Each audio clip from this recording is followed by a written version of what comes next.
Hello. A common discussion that I have with parents is regarding the use of infant walkers. Are they safe? Can they be used?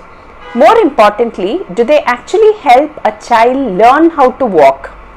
Let's talk about all these in this video and review available evidence. Walkers are devices that help infants and toddlers to move around before they actually start walking on their own. They're basically baby seats. They have holes for the legs to go through and are suspended on a frame with rolling wheels. When in walkers, the little one's feet make contact with the floor, allowing them to propel themselves and move around. Most parents love these devices as it's such a delight for them to see their little ones who haven't yet started walking on their own excitedly zooming around the room. Many of these walkers also have embellishments and small toys in front which keep the infants occupied when parents are busy trying to finish their household chores. They are actually a surrogate babysitter, keeping these children entertained, safe and quiet. Now traditionally, walkers have also been thought to be useful for child development, teaching these children how to walk. However, medical personnel have their concerns about infant walkers. It's estimated that 30 to 50% of children will eventually have an accident while using walkers. There was a study published in the journal Pediatrics in 2018 that said that over 230,000 children were taken to emergency rooms in the United States between 1990 and 2014 with injuries sustained due to using walkers. Almost 3/4 of these children had fallen down stairs, and about 40% of children who actually needed hospitalization had skull fractures. Now, what's also important to note is that this is just data from emergency rooms.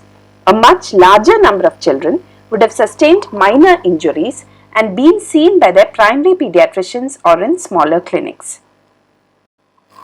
Children tend to lean forwards when they are in walkers, especially when they want to move faster, and they can fall head first, increasing the risk of head injuries. They can have injuries to their brain, face, lips and teeth. Sometimes the frame of the walker collapses, causing injury to limbs, toes and fingers. Children can pull things off countertops and injure themselves. Walkers can be associated with a high risk of burns and poisonings because children in walkers reach places that they normally don't have access to.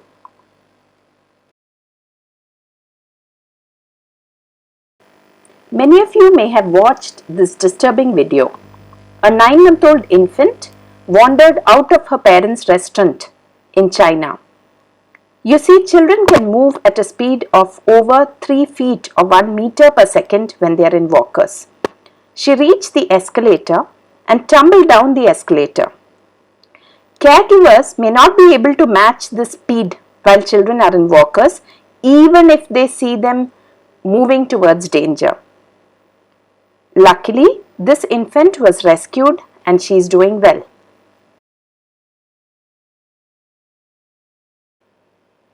Contrary to popular perception, walkers don't actually teach children to walk, and there's enough evidence to tell us that they may in fact delay walking.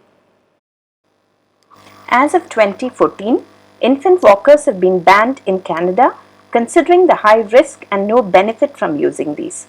It's illegal to import, advertise, sell or use them in Canada. The American Academy of Pediatrics has also recommended banning the sale and use of infant walkers in the United States. So what then is the consensus for us parents, preferably throw out our infant walkers? Instead, we could use stationary activity centers that look like walkers but don't have wheels, or we could use playpens or high chairs. Let's talk about the pros and cons of using push walkers in another video.